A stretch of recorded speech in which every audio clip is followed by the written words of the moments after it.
जी अस्सलाम वालेकुम दोस्तों, कैसे हैं आप सब दोस्त। उम्मीद करता हूं कि आप सब दोस्त खैर वाफियत से होंगे, जहां भी होंगे ठीक ठाक होंगे। अब मेरा चैनल देख रहे हैं राशिद के यार। मैं इस वक्त कंपनी में ही मौजूद हूं, लंच ब्रेक है। तो आज थोड़ा सा आपको बताना चाहूँगा कोरिया के प्रोसेस, मुकम्मल वीज़ा आने तक के हवाले से।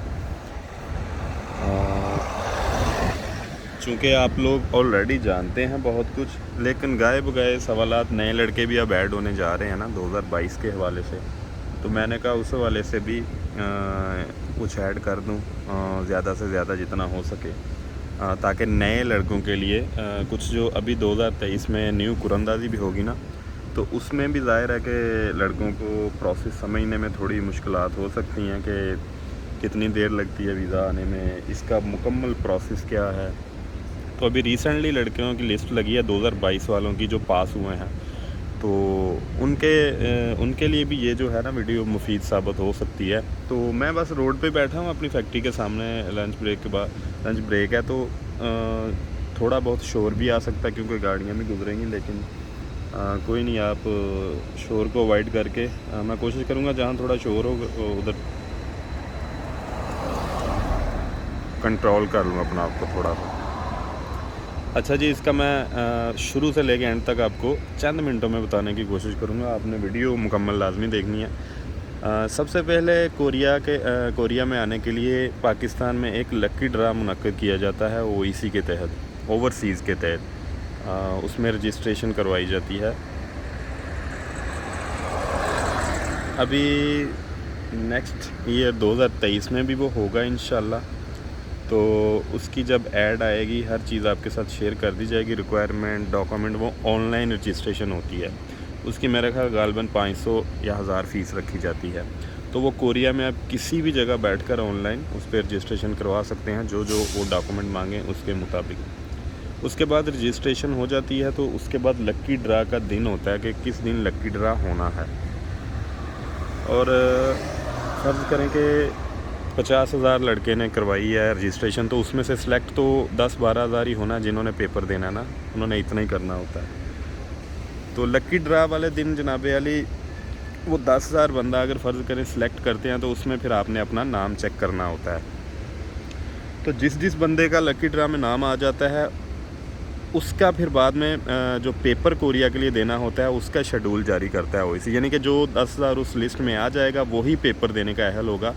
बाकी सब जो है वो नेक्स्ट टाइम ट्राई करें, उनका वो जो है ना मतलब चांस नहीं रहता ना, मतलब कि उस दौरानिए में उनका नाम नहीं आया। वो जब लकी ड्रा में आपका नाम आ जाता है, मैं आपको लफ्ज़ बाई लफ्ज़ समझा रहा हूँ सब कुछ। जब लकी ड्रा में आपका नाम आ जाता है तो फिर ओईसी आपको एक मैसेज भी ज़ाहिर आता है। तो उसके बाद आपकी प्रॉपर एक रजिस्ट्रेशन और होती है पेपर के हवाले से, आपको केएलटी स्लिप भी दी जाती है।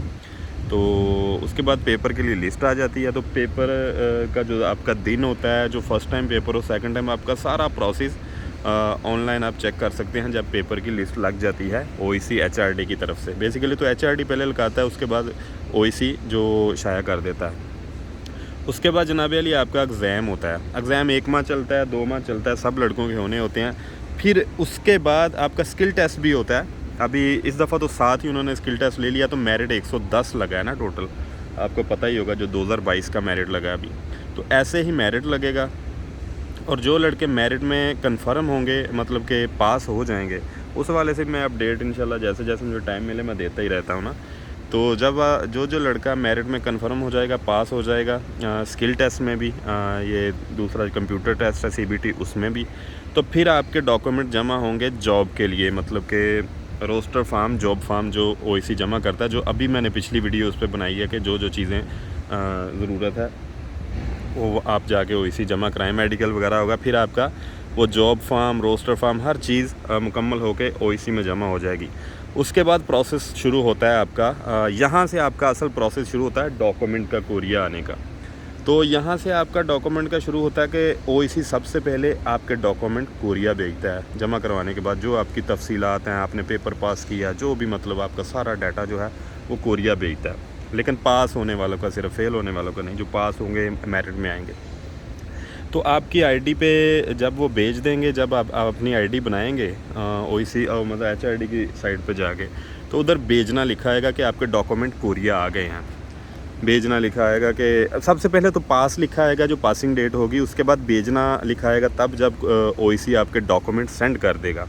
तो जब ओईसी आपके डॉक्यूमेंट सेंड कर देगा उसके बाद अप्रूवल्स होती हैं, आपके डॉक्यूमेंट यहाँ चेक होंगे इमिग्रेशन में या एचआरडी में कह लें या नुदम्बो में, जो इनके मुतल्लिका इदारे हैं वो आपके जो डॉक्यूमेंट्स आए होंगे उनकी जांच पड़ताल करेंगे। उनमें अगर कोई मिस्टेक हुई तो दोबारा वापस भेज दिया जाएगा कि ये मिस्टेक ठीक करके भेजें, जैसे कि इस साल भी लड़कों के साथ हुआ। अगर मिस्टेक कोई ना हुई तो पहली बार में ही आपके डॉक्यूमेंट की अप्रूवल हो जाएगी कि हाँ इस बंदे का कोई इशू नहीं है, पे डॉक्यूमेंट सारे ठीक हैं, ये पिछला रिकॉर्ड भी इसका कोई मतलब कि कोरिया में गलत नहीं है।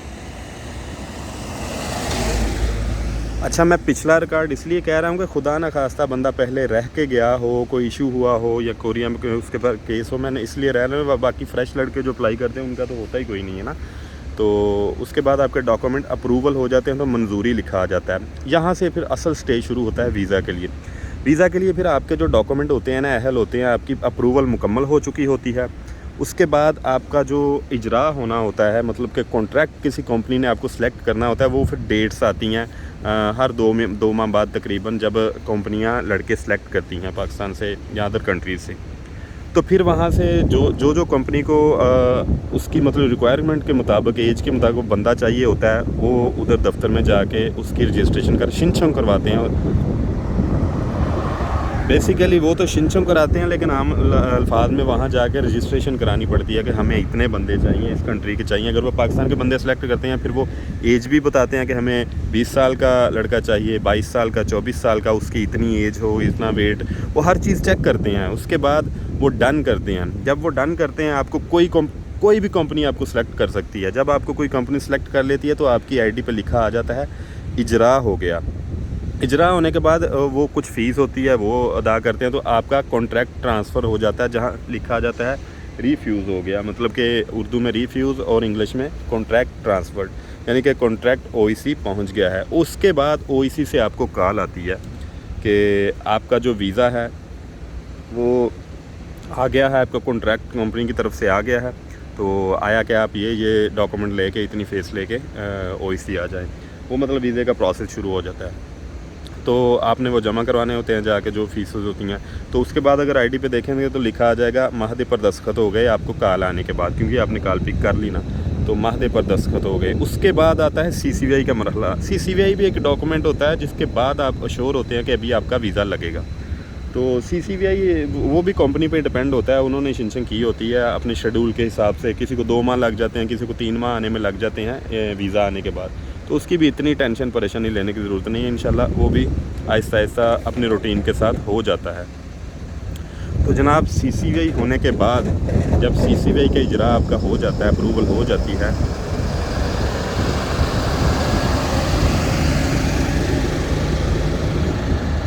सीसीवीआई का इजरा होने के बाद ओईसी आपको मज़ीद कांटेक्ट करता है कि आपके जो बाकी के डॉक्यूमेंट हैं वो भी आके जमा करवाएं, और जो बाकी चीज़ जो फ़ीसेस हैं, मतलब कि फ़्लाइट्स के लिए हर चीज़, क्योंकि सीसीवीआई के बाद आपका वीज़ा ही लगना होता है ना। जब सीसीवीआई आपका हो जाता है फिर ओईसी आपको मज़ीद जो डॉक्यूमेंट लेने हैं वो जमा करवाने के लिए कहता है। उसके बाद आपके डॉक्यूमेंट जाते हैं कोरियन एम्बेसी, फिर आपका वीज़ा लगता है। तो फिर आपका जब वीज़ा लगता है तो फिर उसके बाद आपकी फ़्लाइट का मरहला आता है। तो फिर उसके बाद मतलब कि आपकी फ़्लाइट, आपकी कंपनी को इतला दी जाती है कि इतनी तारीख को आपका बंदा आ रहा है, तो वो कंपनी में कोई भी जो ऑफ़िस का मतलब उनका वर्कर है वो आपको ले जाता है वहाँ से, सेंटर से। फिर आप कोरिया आते हैं, आपकी 2 दिन की यहाँ ट्रेनिंग होती है, उसके बाद आप कंपनी जाते हैं। तो ये इसका मुकम्मल प्रोसेस है यहाँ तक, जो मैंने ख़ुद भी ज़ाहिर है 2 बार आया हूँ। मैं पहले 5 साल का वीज़ा E9 पे गुजार के गया, फिर मैं रिटर्न नहीं आया। तो ये मुकम्मल प्रोसेस, चूँकि मेरे जहन में मैं तो ये इस तजर्बे से गुज़र चुका हूँ, तो ये मुकम्मल प्रोसेस है। लेकिन इसमें 1-2 चीज़ है बड़ी ज़रूरी। सबसे पहले तो अगर आप पेपर पास भी कर लें, हर चीज़ मुकम्मल हो जाए, 2 साल का टाइम होता है रोस्टर फार्म का, उसके अंदर आपको कोई कंपनी सेलेक्ट कर ले तो ठीक है, वरना आप एक्सपायर हो जाते हैं। इसमें वीज़े की कोई गारंटी नहीं होती। वीज़ा ऐसा होता है कि कुछ लड़कों का अभी पेपर हुआ, ये पास हुए हैं, उनके डॉक्यूमेंट आए हैं, मंजूरी हुई है, तो 5 दिन बाद भी इजरा हो गया, यानी कि इजरा की डेट्स आ गई हैं। तो ये टोटल नसीब की बात है। जहाँ तक आपकी फ़िज़िकल मेहनत है आप कर छोड़ें, और दूसरा इसमें वीज़े में 3 माह भी लग सकते हैं, 6 माह भी, 1 साल भी, इवन के 1.5-2 साल भी लग सकते हैं। तो ये ज़हन में रखें कि वीज़ा किसी भी वक्त आ सकता है, जब आपके नसीब में हुआ। इसमें वीज़े की कोई गारंटी नहीं है, लेकिन हाँ अभी रिसेंटली बहुत सारे लड़कों के जो वीज़े बहुत ज़्यादा आए हैं। तो अल्लाह करे नेक्स्ट भी ऐसा ही सिलसिला चलता रहे। लेकिन इसके साथ साथ जब आप कोरिया का अप्लाई करते हैं, सारा प्रोसेस मुकम्मल करके बैठना नहीं है, वेले घर का काम करते रहें, या जो आप अपनी जॉब कर रहे हैं वो भी कंटिन्यू रखें, या कोई भी आप पढ़ाई कर रहे हैं, कोई भी ज़िंदगी के रोज़मर्रा के काम में आप पहले लगे हुए हैं तो उसको कंटिन्यू रखें, उसको नहीं छोड़ना। उसका रीज़न ये है कि कोरिया के मामलात की तरफ अगर आप नज़र लगा के बैठे रहेंगे तो फिर मतलब वो लेट हो जाता है, या खुदा न खास्ता आप एक्सपायर हो जाते हैं, तो बाकी भी आप ज़िंदगी का टाइम ना ज़ाया करें। तो इसको एक अच्छे चांस पे रखना है, और साथ साथ दूसरे भी ज़िंदगी के रोज़मर्रा के काम करते रहना है। कोई चांस नहीं छोड़ना, कोई अच्छा मिले तो कोई जॉब का, क्योंकि जब आपकी फ़्लाइट कंफर्म हो जाए, CCV वगैरह हो जाए इजरा होने के बाद, तब तो आप रिज़ाइन भी कर सकते हैं ना जॉब का, हाँ भाई मैं बाहर जा रहा हूँ। तो तब तक आपने ये, मैंने आपको प्रॉपर जो नए लड़के अभी ज्वाइन करेंगे, कोरियन लैंग्वेज सीखेंगे, उनके लिए ये वीडियो मैंने दोबारा बनाई है। मैंने कहा इनको प्रोसेस दोबारा बता दूं हर चीज़ का। वीज़े की गारंटी इसलिए नहीं है क्योंकि ये फिलबदी है ना कि कोई भी कंपनी आपको सिलेक्ट कर सकती है। एक कंपनी नहीं है, यहाँ हज़ारों कंपनियाँ हैं कोरिया में, उनमें से कोई भी कंपनी किसी वर्कर को भी ले सकती है।